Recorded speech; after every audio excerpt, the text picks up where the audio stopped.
Assalamualaikum warahmatullahi wabarakatuh. Saya Media Namli Putri dengan NPM 20.270. Saya di sini akan menjelaskan sebuah novel yang berjudul The Case of the Spellingfian Explorer. Novel ini merupakan buatan dari filsuf hukum yang bernama Lon L. Fuller tentang kasus penjelajahan Spellingfian. Novel ini memberikan tentang teka-teki filosofi hukum kepada pembaca dengan 5 kemungkinan hasil dalam bentuk pendapat judisial. Dan buku ini pertama kali diterbitkan di Harvard Law Review pada tahun 1949. Kasus ini melibatkan 5 penjelajah yang dimana mereka memasuki sebuah goa, dan goa tersebut sebagiannya runtuh sehingga menutupi pintu masuk gua yang merupakan satu-satunya jalan untuk keluar. 5 penjelajah ini tersesat di dalam gua. Lalu setelah beberapa hari kemudian mereka mengetahui sesuatu dari perangkat radio yang memang sudah mereka bawa, namun baterainya tinggal sedikit ataupun lowbat. Dan radio itu pun menyiarkan secara terputus-putus bahwa mereka kemungkinan besar akan mati kelaparan sebelum mereka dapat diselamatkan. Nah, mereka ini memikirkan untuk cara menghindari hal tersebut. Mereka memilih dan memutuskan untuk berpartisipasi dalam kanibalisme. Mereka memilih salah satu di antara 5 orang tersebut untuk dibunuh, lalu dimakan oleh sisanya untuk bertahan hidup. Pemilihan tersebut pun dilakukan secara dengan melempar dadu. Setelah 4 sisanya diselamatkan, mereka mendapatkan dakwaan dan mereka dinyatakan bersalah atas pembunuhan penjelajahan yang kelima. Perlakuan mereka tidak seharusnya mereka melakukan itu. Yang terbunuh tersebut itu bernama Wetmore. Selama upaya penyelamatan itu sendiri, 10 penyelamat sebenarnya terbunuh oleh tanah longsor penjelajahan binatang buas spelunky dan mengeksplorasi 4 yang hidup diselamatkan pada hari ke-32. Wetsom dibunuh dan dimakan pada hari ke-23, 9 hari sebelumnya tampaknya.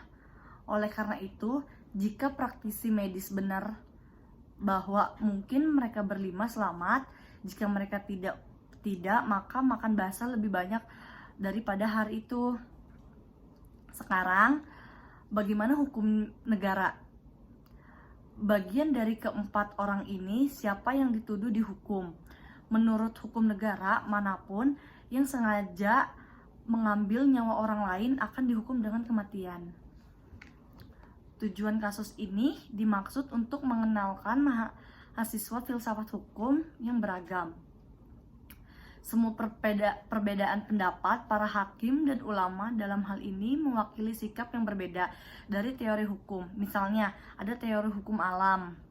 Terus ada juga teori hak-hak alamiah, feminis, positif, tekstualis, daftar konteks teori ras, kritis, minimalis, dan ahli teori proses semuanya tidak terwakili dalam 5 penilaian asli yang diberikan oleh Longfellow. Tetapi seperti yang telah saya sebutkan, banyak penilaian berikut telah dikeluarkan sehubungan dengan kasus ini. Fakta-fakta yang baru saja saya jelaskan, kasus ini sangat berguna bagi mahasiswa filsafat hukum untuk memikirkan konsekuensi praktisi nyata dari teori-teori yang telah melakukan pertimbangan. Dan di sini saya akan menjawab soal pertanyaan dari Pak Alfi, yang dimana itu tuh nomor 1 pertanyaannya, bagaimana pendapat dari Chief Justice Trupeni terkait kasus tersebut. Menurut Chief Justice Trupeni itu menyatakan bahwa hukum harus diterapkan sesuai dengan teks dan bahwa pengadilan tidak memiliki kewenangan untuk menciptakan hukum baru. Dia berargumen bahwa para penjelajah bersalah karena melanggar undang-undang yang melanggar itu pembunuhan. Hakim Trupeni menganggap bahwa hukum adalah jelas dan tidak dapat diinterpretasikan secara luas. Menurutnya, tindakan membunuh adalah pelanggaran hukum yang jelas dan harus dihukum mati. Alasannya, Trupeni ini mengendapkan aspek positifme hukum, menganggap pentingnya mematuhi hukum yang ada tanpa membuat pengecualian dalam situasi ekstrim.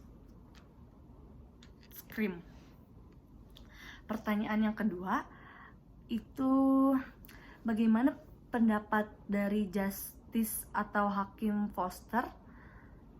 Pendapat dari Justice Foster, dia tuh berpendapat bahwa para penjelajah tidak bersalah karena tindakan mereka dilatar belakangi oleh keadaan darurat, sehingga dia menciptakan konsep hukum alam yang kemungkinan pengecualian dari hukum tertulis dalam situasi kehidupan atau mati. Hakim Foster berpendapat bahwa hukum harus mencerminkan asas-asas moral alami. Ia merasa bahwa dalam situasi ekstrim ini, nilai-nilai yang lebih tinggi daripada hukum positif harus dipertimbangkan dan mereka harus diampuni. Alasannya, Foster menekankan kebutuhan untuk adil dalam penerapan hukum dan menyatakan bahwa dalam kasus ekstrim, aspek kemanusiaan harus diutamakan. Untuk pertanyaan yang ketiga, itu ada bagaimana pendapat dari Hakim Tating terkait kasus tersebut. Pendapat dari Justice Tating menyatakan bahwa hukum mengakui keadaan darurat sebagai pembelaan. Tetapi di kasus ini para penjelajah masih harus dihukum mati secara efek dari undang-undang yang ada. Hakim Tating ini mengejar pendekatan etis dalam menilai kasus ini. Ia menyatakan bahwa tindakan membunuh dan situasi tersebut adalah moral dan etis meskipun melanggar hukum positif. Alasannya, Tating ini mencoba menjembatani celah antara hukum positif dan kebutuhan keadilan dengan menekankan perlunya reformasi hukum darurat. Pertanyaan keempat, itu tentang bagaimana pendapat dari Hakim Ken. Justice Ken berpendapat dan menyimpulkan bahwa para penjelajah itu bersalah, tetapi ia merekomendasikan pengampunan oleh eksekutif. Dia berpendapat bahwa kebijaksanaan dan keadilan sosial harus diutamakan di atas ketaatan interpretasi hukum.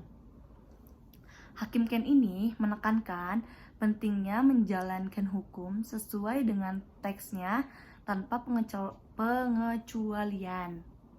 Menurutnya, hukum tidak memberikan ruang untuk pengecualian dalam kasus ini, sehingga tindakan membunuh harus dianggap ilegal. Alasannya, Ken mencoba mencari solusi yang adil dan manusiawi, mengakui keterbatasan tertulis dalam menghadapi situasi ekstrim ini. Sedangkan pertanyaan kelima itu bagaimana pendapat dari Hakim Handy atas kasus tersebut. Justice Handy itu berpendapat bahwa undang-undang tidak memberikan keleluasaan kepada pengadilan untuk membuat pengecualian dalam keadaan darurat. Ia menyarankan agar kasus ini menjadi menjadi apa ya, kayak tugas legislatif untuk mengubah hukum. Alasannya, Hendy ini menekankan prinsip pemisahan kekuasaan dan perlunya perubahan hukum melalui proses legislatif, bukan melalui putusan pengadilan. Sekian dari saya, kurang lebihnya mohon maaf. Wabillahi taufiq wal hidayah. Wassalamualaikum warahmatullahi wabarakatuh.